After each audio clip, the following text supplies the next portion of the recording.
వి gold trusted gold buyers మీరు తాకట్టు పెట్టిన బంగారాన్ని విడిపించి ఈ రోజు ఉన్న మార్కెట్ ధరకు కొనబడను. తమిళ సీరియళ్లలోనే కనిపిస్తున్నారు మీరు. ఎక్కువేం లేదండి, ఒకటే చేసేదాన్ని. ఉమ్. అక్కడ కూడా ఎక్కువేం చెయ్యాలి. కాకపోతే అది చాలా 6 ఏళ్ళు కొనసాగిందా? 6 ఏళ్ళు పోయింది. అది అసలు మెయిన్ క్యారెక్టర్, అది ఇంకా 6 years ఉమ్. అంతా ఇదైపోయింది, బాగా ఫేమస్ అయిపోయింది. ఉమ్. ఆ సీరియల్కి ఆ సమయంలో మీ పెళ్ళికి కానీ మీ అబ్బాయి పెళ్ళికి కానీ చాలా చాలా చాలా కష్టంగా వెళ్ళాల్సి వచ్చిందంటే అవును. మీరు. అది మాత్రం నా పెళ్ళికైతే అసలు ఒక్కరోజే గ్యాప్. ఇవాళ తెల్లజాను 3 గంటల వరకు వచ్చేసాను నేను 24th నైట్. ఎందుకంటే ఫినిష్ చేయాలి, నేను ఆ తర్వాత వెళ్ళిపోతున్నానని ఆ నైట్ 3 గంటల వరకు వచ్చేసి ఆ నెక్స్ట్ డే ఆ ఒక్కరోజు ఆ నిద్ర కూడా పోలేదు, అక్కడలా ముడిసిపోతున్నాయి చేసి నెక్స్ట్ 26th నా మ్యారేజ్ అయింది. ఉమ్. మా అబ్బాయి పెళ్ళి అప్పుడు అయితే వత్తిలాడుకున్నాను, బాబు ఈ షెడ్యూల్ నన్ను వదిలేసేయండి, మా అబ్బాయి పెళ్ళి ఉంది, అన్నీ నీదే చూసుకోవాలి పనులు అంటే. సరే మేడం ఈ షెడ్యూల్ ఒక 3 days వచ్చేయండి అన్నారు. ఏంటో అనుకున్నా, తెలిస్తే కాశీకి వెళ్తున్నారు అన్నారు. ఏంటి అన్న, మీరు కాశీకి వెళ్తున్నారు, సీన్లో అలా కాశీకి పంపిస్తున్నాం అన్నారు. ఓకే పాప వాడు ఏం చేస్తారు, నేను నా హస్బెండ్కి చేసి ఆయన్ని మీరు వస్తున్నారా కాశీకి అన్న జోక్గా, అంటే షార్ట్ డైలాగ్ కాదు, జనరల్గా. ఆయన వద్దమ్మా మీరు మాత్రం కాశీకి వెళ్ళండి, నేను 4 రోజులు వచ్చాను. ఎందుకంటే ఆయన కాశీకి వెళ్ళంటే ఆయన కూడా డేట్స్ ఉండవు, నాకంటే అవసరం అని చెప్పి తీసుకొచ్చి ఆయన ఒకటే గొడవ. మేము లేదు పర్వాలేదు సార్, రండి నాతో పాటు కాశీకి రండి అని అలా నన్ను కాశీకి పంపించారు. ఓకే. కాశీకి పంపించి ఆ షెడ్యూల్ నన్ను అవాయిడ్ చేస్తారు వాళ్ళు. అట్లాగా పెళ్లి నుంచి వచ్చిన తర్వాత మీరు కాశీ నుంచి కాశీ నుంచి వచ్చినట్టు ఆ కాషాయ వస్త్రాలు గిస్తాలు అంతా వేసి ఒక కామెడీ ఫన్నీగా చేశారు నా ఎంట్రీని. అంటే ఒక చేంజ్ ఉండాలి కదా, కాశీకి పంపించేస్తే అలాగే వచ్చేస్తే మళ్ళీ మామూలు అయిపోతుందని ఆ రావటంతో కాషాయ వస్త్రాలు వేసుకొని అట్లాగా ఒక చేంజ్ కోసం కాశీ విశేషాలన్నీ కూడా చెప్పుకున్నారు. చెప్పుకుంటూ కొద్ది రోజుల పాటు అలాగని ఇచ్చారు. సో ఇప్పుడు మీ పెళ్లి టైంలోనే ఒకే ఒక్క రోజు, అది గ్యాప్ అని కూడా అనలేము, కనీసం మన పెళ్లికి ఏర్పాట్లనే ఉంటాయి, షాపింగ్లనే ఉంటాయి. ఏమోనండి, నిజంగా ఆలోచిస్తే ఇప్పుడు మా అబ్బాయి పెళ్ళికే నేను ఎన్ని రోజులు గ్యాప్ తీసుకున్నాను, నా పెళ్ళికి నేను 1 రోజు గ్యాప్ తీసుకున్నాను. ఎప్పుడు షాపింగ్ చేశానా, ఏం చేశానా ఏమో నాకు తెలియదు, అస్సలు గుర్తురాట్లేదు కూడా ఆలోచిస్తే. ఏం చేస్తుంటానో, ఎలా చేశాను అబ్బా షాపింగ్ అనిపిస్తుంది. అంటే ఇంత లేదులేండి, ఇంత ఇప్పుడున్నంత పిచ్చి మా అబ్బాయి పెళ్ళి అప్పుడు ఉన్నంత పిచ్చి ఆ రోజుల్లో మాకు లేదు. కాకపోతే సినిమాల్లో ఉన్నారు కాబట్టి ఉంటుంది కదా. ఏమో నాకు తక్కువే. నా పెళ్ళికి ఎవరో రిసెప్షన్ ఫోటోలు చూసుకుని ఎంత సింపుల్గా ఉన్నారేంటి అన్నారు. నేను ఇలాగే ఉన్నాను. నా పెళ్ళి కూడా గుళ్ళోనే అయ్యింది. అప్పుడు మామూలుగా ఎంత సింపుల్ అంటే, మామూలు ఒక ఆకుపచ్చ పట్టు చీర కట్టుకొని, ఆ బాసికం కట్టుకొని, ఆ కళ్యాణ బొట్టు పెట్టుకొని, మేకప్ అన్నది ఏమి ఉండదు, ఉడికి కళ్ళ కాటుక బొట్టు అంతే. నా ఫోటో చూస్తే నేను అలా చెప్తాను. గోరింటాకు కాళ్ళకి గోరింటాకు పారాయణ నాకు చచ్చంత ఇష్టం. ఆ మెహందీ అంతా ఇక్కడి నుంచి ఇక్కడ వరకు పెట్టించుకొని అది మాత్రం పెట్టించుకున్నాను.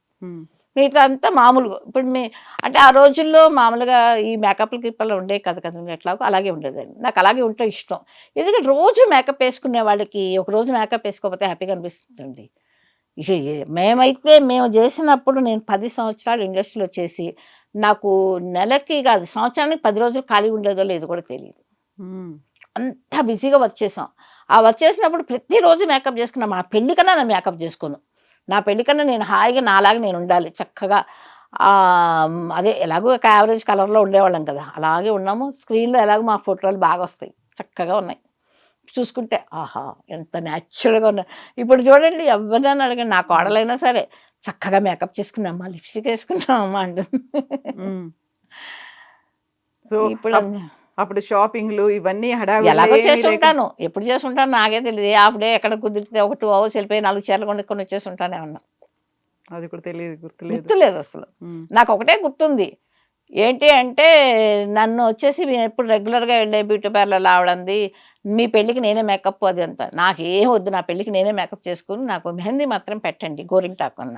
ఆవిడ సరే అంది. ఆ 25th రోజు వెళ్ళాను నేను, నా ఫ్రెండ్ని తీసుకుని వెళ్ళాను బ్యూటీ పార్లర్. వెళ్తే ఇలా చేతులు చాపండి గోరింటాకు పెడతా అన్నారు. చాపాను, నిద్రపోతూ ఉండేదాన్ని. ఇలా కళ్ళు మొత్తం మేడం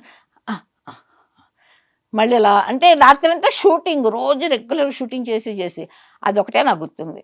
కళ్ళు మూతలు పడ్డమే కాదు, ఇలా చేతులు కూడా మూతలు పడిపోతుంటాయి. కళ్ళు మూసుకుంటే అట్టమైన మన తెలికిలో వెళ్ళిపోతాయి. మెహందీ అంతా పోతూ ఉంటుంది. మళ్ళీ సరే అలా కళ్ళు బలవంతం కళ్ళు మూస్తూ తెరుస్తూ ఉన్నదని నాకు అదొకటే గుర్తుంది. అంతేగాని ఎక్కడ షాపింగ్ చేశాను, ఏం చేశాను ఇప్పుడు గుర్తు కూడా లేదు నాకు. ఓ, సంవత్సరాలు అయిపోయింది కదండి, ఇంకేం గుర్తు పెట్టుకుంటాం. అవును. ఎన్ని సంవత్సరాలు అయిపోయింది. పెళ్ళికి ఇన్ని మీకు వింత ఎక్స్పీరియన్సెస్, అనుభవాలు ఉన్నాయి. ఆల్రెడీ మీ సినిమా ఇండస్ట్రీకి రావాలి అనుకున్నప్పుడు అమ్మ ప్రోత్సాహం ఉంది, అమ్మకి ఇంట్రెస్ట్ ఉంది కాబట్టి. మరి హస్బెండ్ ఫ్యామిలీకి వాళ్ళకు కూడా ఇంట్రెస్ట్ ఉందా? ఇప్పటికి కూడా మిమ్మల్ని సినిమాలో కంటిన్యూ అంటే చేయమంటున్నారు? నేను ఫస్ట్ మా హస్బెండ్ ఆ కండిషన్ ఏం పెట్టలేదు నన్ను పెళ్లి చేసుకుంటే యాక్ట్ చేయకూడదని. బట్ కాకపోతే నేను ఇండియాలో లేను, అందుకోసమే నేను సింగపూర్ వెళ్ళిపోయాను మ్యారేజ్ అయిన తర్వాత. అక్కడికి వెళ్ళిన తర్వాత తమిళ ప్రాజెక్టులు వస్తే చేశా. మా వారు ఇప్పుడు అబ్జెక్ట్ చేయలేదు, ఎందుకంటే అందరికీ ఆ టాలెంట్ ఉండదు, నీకు అవకాశం ఉంది కదా, నువ్వేమీ ఎత్తుకోవట్లేదు కదా, వచ్చింది చేసుకో అని చెప్పారు. అందుకోసం చేస్తాను. ఇప్పుడు రీఎంట్రీలో కూడా అలాగే వచ్చింది. సింగపూర్ అంటే మన వాళ్ళేనా? తెలుగువా తమిళ ఏంటి? తెలుగు వాళ్ళు ఉన్నారు, చాలా మంది ఉన్నారు తెలుగు వాళ్ళు. హస్బెండ్ తెలుగా తమిళ? తమిళేను. ఆయన సింగపూరియన్ అని చెప్పను, సింగపూరియనే, కాకపోతే ఆయన ఇక్కడే పుట్టి పెరిగిందంతా ఇండియానే. ఆయన ఎక్కువ చదివిందంతా హైదరాబాద్. మా ఆయన నాకంటే తెలుగు బాగా మాట్లాడతారు.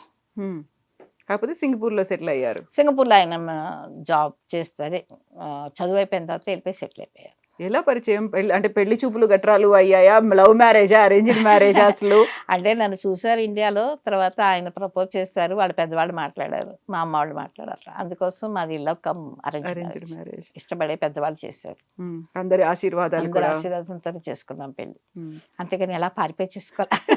సినిమాల్లో లాగా అలాంటి ట్విస్ట్ అలాంటి ట్విస్ట్ ఏమి లేవు నాకు, చాలా మామూలుగా అడిగారు. నేను మా పెద్దవాళ్ళని అడగండి అని చెప్పాను. ఆ తర్వాత వాళ్ళ అన్నయ్యతో, వాళ్ళ నాన్నగారు లేరు, వాళ్ళ అన్నయ్యతో మాట్లాడించారు మా అమ్మ వాళ్ళతో.